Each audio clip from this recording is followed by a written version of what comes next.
네, 다음 소식입니다. 박근혜 대통령이 아토피를 앓고 있다. 그리고 약을 먹는 것을 아주 싫어한다. 이렇게 얘기한 사람이 있습니다. 과연 그가 누굴까요? 네, 대통령 의료 관련된 이야기 계속 이어가겠습니다. 야당의 안민석 의원 텍사스에 갔습니다. 간호장교를 찾겠다는 것이 자신의 생각인데 미국의 군 부대를 무단 침입했다. 이게 어떻게 된 겁니까? 네, 관련된 얘기 좀 얘기해 보겠습니다. 자, 채널 A의 신아람 기자와 함께 이야기를 좀 나눠보겠습니다. 앞으로 좀 모시겠습니다. 자, 그러면요. 이제 신아람 기자 모시겠는데 어제 저희가 특종 기사를 몇 가지 소개해 드린 적이 있습니다. 그 관련된 얘기를 좀 하나씩 나눠봤으면 좋겠습니다. 대통령의 주치의는 아니고요. 자문의입니다. 김상만 씨인데요. 일단 신아람 기자가 취재한 것인데 일단 이 김상만 씨가 대통령 건강 관련해서 무엇을 얘기하는지 듣고 시작해 보겠습니다. 주로 주사를 잘라서 놨는데 근데 그 성분 같은 거 다 가르쳐 줄 수는 없고 절대로 제 앞에서 주사를 맞으신 적이 한 번도 없어요. 그냥 주사 약만 건네주지. 왜냐하면 업무 다 끝나고 그러고서 맞기 원하셨기 때문에 그분이 이제 식사를 잘 못하시고 영양제 약 같은 거 잘 못 드셔요. 그냥 아토피가 있어요. 가려우시다. 자, 목소리 주인공 김상만 씨입니다. 일단 어제 직접 만나서 인터뷰를 하셨는데요. 김상만 씨가 누군지 간략하게 좀 설명 좀 부탁드리겠습니다. 네, 김상만 자문위는 뭐 아시다시피 그 네. 비선 진료 의혹이 많이 불거진 의사였는데요. 네. 그러니까 사실 그 차병원 계열의 차음의원에서 일하다가 거기에서 이제 최순실 씨와 박근혜 대통령, 그러니까 의원이었던 박근혜 대통령을 진료하고 네. 이제 다른 병원으로 옮기면서 2013년 8월 6일부터 자문위로 위촉돼서 활동해 왔던 그 의사입니다. 네, 그런데 이거 얘기하는 거 보니까요. 대통령 관련해서 몇 가지 얘기를 했습니다. 자주 만났을 테니까. 첫째, 대통령이 식사를 잘 못하셨다. 두 번째, 영양제 이런 약 같은 걸 잘 못 드신다. 이렇게 얘기하거든요. 예. 어떻습니까? 또 하나, 아토피가 있었다. 그래서 최근에 왜 가려움증 약 청와대가 구매한 것이 나왔는데 관련된 얘기를 어떻게 설명하던가요? 근데 사실 아시다시피 그 대통령의 그 건강 정보는 국가 기밀이고 그렇죠. 또 의사들은 또 그 의료법 위반의 소지가 있고 또 환자의 비밀을 지켜야 되기 때문에 매우 네. 조심스러운 부분이 있지만 네. 일단 아토피 그 가려움증 부분에 대해서는 네. 저희 그 동아일보와 채널A가 그 취재한 부분이 있었기 때문에 네. 여기서 밝히게 되는 거고요. 네. 그러니까 초반에는 이제 김자문위가 인터뷰를 극구 사양을 하겠다고 네. 했었는데 이제 저에게 들려준 얘기, 이제 제가 확인한 얘기를 말씀을 드리면. 네. 일단 아토피 같은 경우에는 저희가 그 최순실 씨 이름으로 네. 그 박 대통령이 주사제를 대리 처방받은 그런 진료 기록들을 저희가 이제 다른 경로로 파악한 결과 네. 거기에 이제 박 대통령의 증상이나 처방 네. 정도가 이제 나와 있었는데 거기에 가려움증이라는 네. 게 많이 있었다는 겁니다. 네. 그래서 이제 통상 말하는 영양주사를 여러 가지를 섞어서 처방하다 보면 네. 이것이 그런 가려움증과 같은 부작용을 낳을 수 있다라는 취지의 그런 의료계 관계자의 말들을 저희가 보도를 했었는데요. 네. 그런 부작용은 없었다라고 이제 김상만 자문위가 밝히면서 이제 아토피 증상이 조금 있었다라고 이야기를 한 겁니다. 네, 이게 사실 저도 이제 전에 듣지 못했던 사실이었기 때문에 굉장히 궁금증이 많았는데요. 신아람 기자, 이제 어제 직접 김상만 자문의를 만난 건데 그동안 이분은 계속 기자들을 피하지 않았습니까? 어제 왜 만나서 신아람 기자의 질문에 다 응해 준 거죠? 이유가 있습니까? 그러니까 사실 보기에 따라서는 네. 김자문위가 굉장히 많은 말을 했다라고 생각하실 수 있었겠지만 네. 이게 대다수가 저의 질문과 네. 이제 응답으로 이뤄진 것이고요. 그리고 그 지난달에 다니던 병원에 사표를 내고 네. 칩거를 하고 있었는데 제가 그 자택을 찾아가게 되면서 이제 네. 이뤄진 건데 이제 뭐 어렵다고는 했지만 하여튼 네. 계속된 그런 질문을 던지자 거기에 네. 이제 응답을 하게 된 겁니다.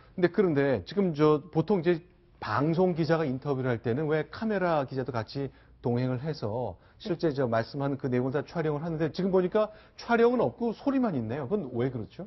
그러니까 카메라 기자를 동행하지 않고 이제 네. 저 혼자 갔던 것이었고요. 아, 예. 예. 아무래도 카메라 이제 타 방송에서도 이제 카메라 쫓아가는 그런 장면이 이제 보도가 되기도 했었는데 아무래도 좀 조심스러운 부분도 있고 자택이다 보니 해서 이제 네. 혼자서 이제 조심스럽게 접촉을 하게 된 겁니다. 자, 그러니까 일단 대통령은 식사를 잘 못하신다. 영양제처럼 알약 먹는 것도 좀 부담스러워한다. 그리고 아토피 기운이 좀 있었다. 그리고 근무 시간에는 주사를 좀 안 맞으려 했다. 뭐 이런 것들이 대통령 신상과 관련된 것이 많이 보도가 됐지 않습니까? 네. 오늘 아침 동아일보도 그렇고 어제 저녁 신하람 기자 리포트도 그런데요.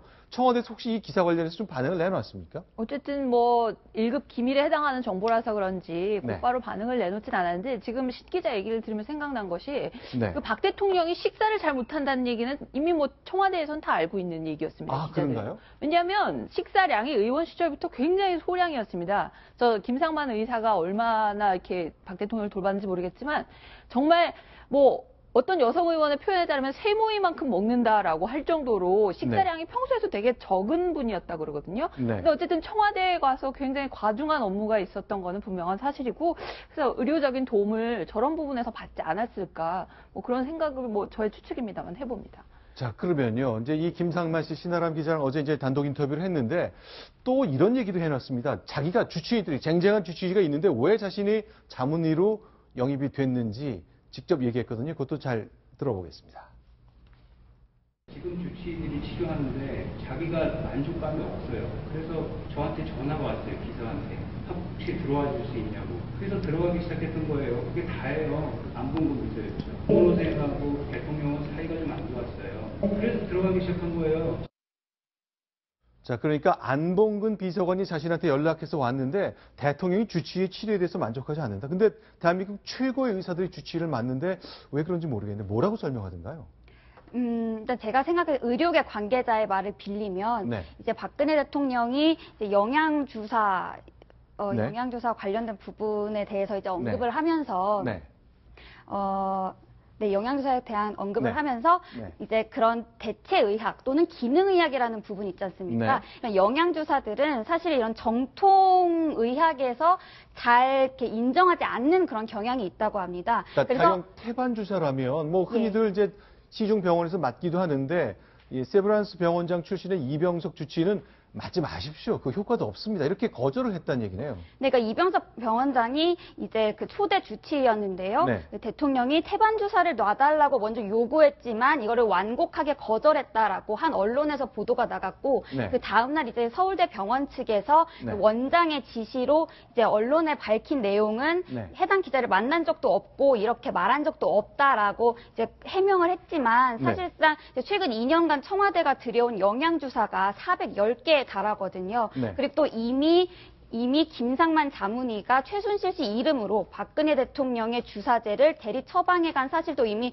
보건복지부 조사에서 나타난 부분이 있기 때문에 네. 그런 정황들은 충분히 있었을 수 있다는 것이고 또 그 초대 주치의가 또 1년 5개월 정도 만에 임기를 그만뒀습니다. 네. 또 그런 부분에서 좀 정통의학과 대체의학 사이에 좀 컨플릭트가 있지 않았을까라는 그런 의료계 관계자들의 말이 있었습니다. 자, 이건 어떻습니까? 저희가 이제 컴퓨터 그래픽으로 청와대 주변 모습을 보였습니다. 전에 한번 소개해드린 적이 있는데 대통령이 일하는 본관이 있고 머문 숙소가 있는 관저가 있는데 근처에 의무실이 있잖아요. 결국 진료를 받았다면 어디서 받았을까 하는데 어제 김상만 자문의는 위치를 직접 공개했잖아요. 자, 신하람 기자가 만났던 김상만 씨 그 얘기를 직접 소개하겠습니다. 자, 세 번째 음성 소개합니다. 파우더룸 같이 방이 하나 있는데 여기까지가 제 라인이에요. 저희 더 이상은 제가 못 들어갔어요. 의무실이나 거기서 둘 중에 저는 한 번도 제가 대통령 혼자 만나거나 그런 적 없고 의무실장, 사상수석 주치 저 이렇게 세 명에서 항상 얘기했어요. 그분한테 프로포폴 이런 거 놓은 적 한 번도 없고요. 아, 그러니까 관저 내에 뭐가 파우더룸이라는 표현을 썼군요. 예, 그렇습니다. 이제 구체적으로 그 구조가 어떤지 또 정확히 어떤 곳인지는 그 명확하게 그 취재 그 여건상 물어보지는 못했지만요. 네. 김상만 자문의는 의무실 또는 관전에 있는 파우더룸 같은 방에서 네. 진료를 했다고 했습니다. 그런데 저에게 얘기한 점은 바로 이 점이었는데요. 그러니까 네. 자신이 피하 주사를 대통령에게 놓은 것은 맞지만 네. 정맥 주사는 간호장교가 놔줬는데 네. 그 부분까지는 보지는 못했다는 겁니다. 그러니까 이 관저도 그 완전히 안까지는 들어가지 못하고 그 네. 파우더룸까지만 거기까지가 자신의 라인이었다. 네. 그 다음은 넘어가지 못했다. 이런 식으로 이야기해 줬습니다. 그러니까 대통령이 머무는 침실까지는 갈 수 없었고 침실 곁에 있는 한 공간 거기서 이제 간이 진료 시설이 있었고 나는 거기까지는 가봤다 설명을 하는 거네요. 박정화 대변인 계셨으니까 네. 청와대에서 5년간 근무하셨는데 실제로 관저 안에 이런 의료 가능한 공간이 있나요? 의료를 어느 수준까지 봐야 될지는 잘 모르겠습니다만은 저희가 2%에서 주초에 말씀드린 것처럼 사실은 관저는 내실과 외실로 구분이 되어 있습니다. 그러니까 아마 지금 김상만 자문의가 얘기했던 거는 본인은 외실까지만 들어가고 내실은 못 들어갔을 거다 이렇게 얘기를 하는데요. 네. 내실 내에도 방이 한 서너 개가 있고 네. 주방, 식당 등이 있고요. 외실에도 방이 한 4개 정도 있습니다. 그래서 네. 그 방 중에 하나를 저런 식으로 꾸민다면 네. 충분히 그 간단한 주사제나 이런 거는 맞을 수가 있는 상황입니다. 자, 그런데 일단 나는 대통령을 독대한 적은 없다. 이제 주치의가 아니고 자문의니까 따로 만나서 하긴 좀 어려운 그런 건가 보죠? 네, 그렇습니다. 엄연히 주치의가 있는데 자문의가 대통령을 마음대로 진료할 수는 당연히 없죠. 그래서 그런지 김상만 자문의 같은 경우 좀 전에 저희 신 기자 인터뷰에서 보듯이 항상 서창석 주치의가 같이 있을 때 자기는 진료를 했다 이렇게 주장을 했거든요. 그런데 얼마 전에 그 서창석 주치의 기자회견을 열었잖아요. 거기서 했던 말하고 완전히 배치됩니다. 거기서는 지금 화면에 나오는 것처럼 네. 김상만 씨가 마음대로 들락날락했다. 네. 나의 통제를 받지 않았다. 자문의인지도 몰랐다. 이런 식으로 서창석 주치의는 얘기를 했거든요. 네. 두 사람의 주장이 지금 완전히 상반되고 있는 상황이기 때문에 도대체 뭐가 진실인지 지금 약간 헷갈리는 상황입니다. 근데 전체적으로 보면 청와대에서는 이제 국민들이 보시기에 굉장히 국사가 막중한 박근혜 대통령이 미용과 관련해서 시간과 돈을 너무 많이 쓴다는 것, 이와 관련해서 눈살이 찌푸려지는 것만큼은 분명한 사실입니다. 그야말로 저잣거리의 화제가 되는 것, 굉장히 대통령으로서 굉장히 자랑스러운 일이 될 수가 없는 것 같은데, 신한한 기자. 예. 오늘 문화일보 보도한 거 보니까 레이저 장비 관련된 얘기가 나오네요, 또. 예, 그렇습니다. 의료계 관계자의 말을 빌려서 이제 석관에서 보도를 한 건데요. 이병석 전 주치의가 강남의 유명 피부과의 원장에게 레이저 장비 도입을 청와대에 넣을 수 있느냐 이렇게 문의를 했다는 겁니다. 그래서 이런 걸 보면서 대통령이 얼마나 피부 미용에 관심이 많았는지를 짐작할 수 있다라는 이런 보도 내용이었는데요. 네. 하지만 이 전 주치의가 2014년 9월에 사임을 하게 되면서 이게 네. 바로 무산이 됐다는 보도였습니다. 자, 어쨌건 대통령의 미용과 관련된 것, 그야말로 화제거리로서 많은 사람들이 대통령의 그 자리, 대통령직의 엄중함에 대해서 의구심을 갖게 만드는 것이 하나가 있다면, 역시 세월호 사건이 있었던 2014년 4월 16일 때문에 사람들이 계속 관심을 갖습니다. 사실은 그 간호장교 한 사람이 지금 미국 텍사스에 가 있잖아요. 맞습니다. 자, 그러니까 관련된 얘기 좀 나눠보겠습니다. 자, 야당의 안민석 의원이 이제 텍사스를 방문해서 그 간호장교를 만나 관련된 얘기를 좀 듣고 싶어 하는데, 샌안토니오라는 텍사스주에 있는 소도시거든요. 자, 안민석 의원, 지금 상황은 어떤 겁니까? 일단은, 현재 지금 뭐 개인적으로 연락은 네. 못했지만, 이제 지난 1일에 그 미국 정부가, 네.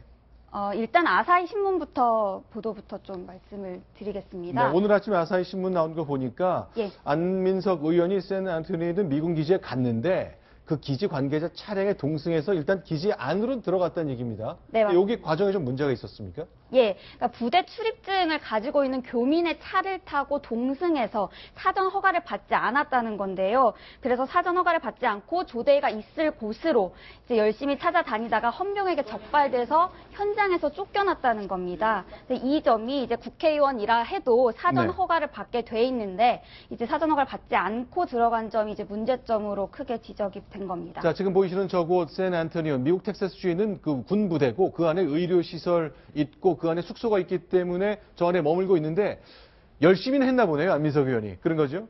열심히 하는 거하고 법을 지키는 건 전혀 별개 문제죠. 네. 나쁜 짓도 열심히 할 수 있습니다. 그렇다고 네. 해서 그게 좋은 짓으로 되는 건 아니고요.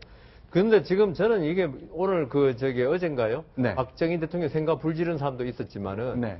박근혜 대통령의 어떤 범법 행위 이런 걸 네. 규탄한다면서 본인들은 범법 행위를 아주 자연스럽게 한다는 겁니다. 네. 이게 과연 그 논리에 맞느냐? 네. 지금 우리가 지금 청와대 이영선 행정관이 최순실 씨를 청와대 차량에 태우고 무단 출입했다는 걸 지금 많이 보도하고 그것도 지금 무슨 공무집행 방해 아니냐 이렇게 하고 있잖아요. 그렇죠. 지금 그 안민석 의원 똑같은 행동을 했어요. 네. 미군 기지 차량을 타고 몰래 들어갔다는 거 아닙니까? 네. 그러니까 국회의원이라는 신분이 중요한 게 아니고 네. 남을 갖다가 그 어떤 범법 행위를 비난하고자 할 때는 본인은 아무리 다급하다 하고 해도 있죠. 정당한 행동을 해야죠. 이렇게 하면요.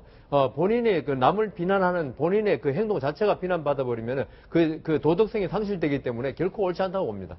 자, 그러니까 합법적인 틀 안에서 진실을 추구하는 노력이 계속 이행돼야 되고 그 절차가 갖고 있는 그 가치가 그 민주주의의 힘일 것 같습니다만 일단은 어제 저희 미국 워싱턴에 있는 특파원단의 대표로 연합뉴스 기자가 이 조 대위, 방금 보셨던 기자내에 있는 조 대위와 통화를 했었는데 그 대위의 그 인터뷰 내용 중에도 왜 이렇게 내 신상을 다 공개하면서 나를 힘들게 만드냐 하는 호소가 들어 있었습니다. 그 장면도 잠시 소개하겠습니다.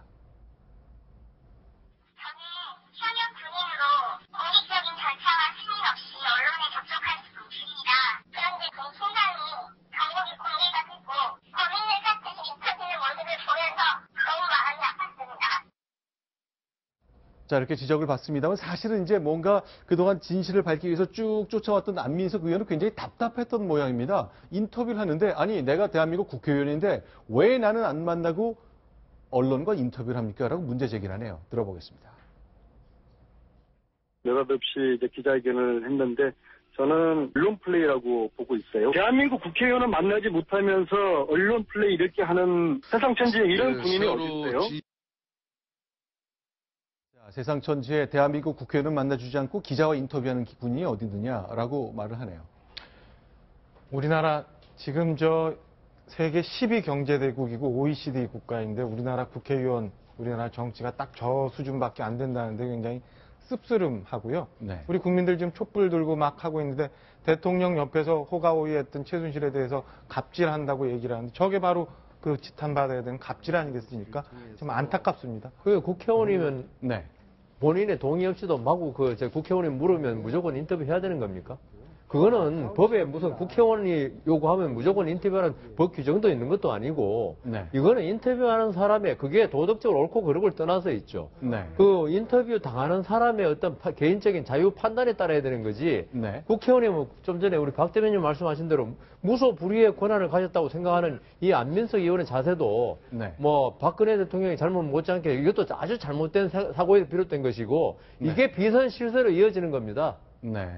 자, 그러나 이제 안민석 의원, 그동안 이제 정유라 씨의 승마 채점 문제도 문제가 있다고 지적을 했고, 사실은 여러 가지 이제 대정부 질문이나 상임위 활동을 통해 문제 제기를 많이 했습니다. 그 중에는 이제 사실로 확인된 것도 있고, 사실 앞으로 확인이 필요한 것도 있습니다만, 가장 인상적인 장면은 지금부터 소개해드릴 이 장면 같습니다. 국회 본회의장에서 전화기를 여러 대 꺼냈습니다. 소개합니다. 대포폰 사용해 본 적이 있습니까? 사용한 적이 없습니다. 대통령께서 대포폰을 사용하셨다면은 범죄가 의심되지 않습니까? 그 사실관계를 확인되지 않은 상황에서 제가 말씀드리기는 부적절하다고 생각합니다. 이것이 장시호 씨, 최순실의 아바타 장시호가 사용했던 6대 대포폰 중에 한 대입니다. 이들은 폴드폰을 사용합니다. 3번째입니다. 4번째 대포폰입니다. 5번째입니다.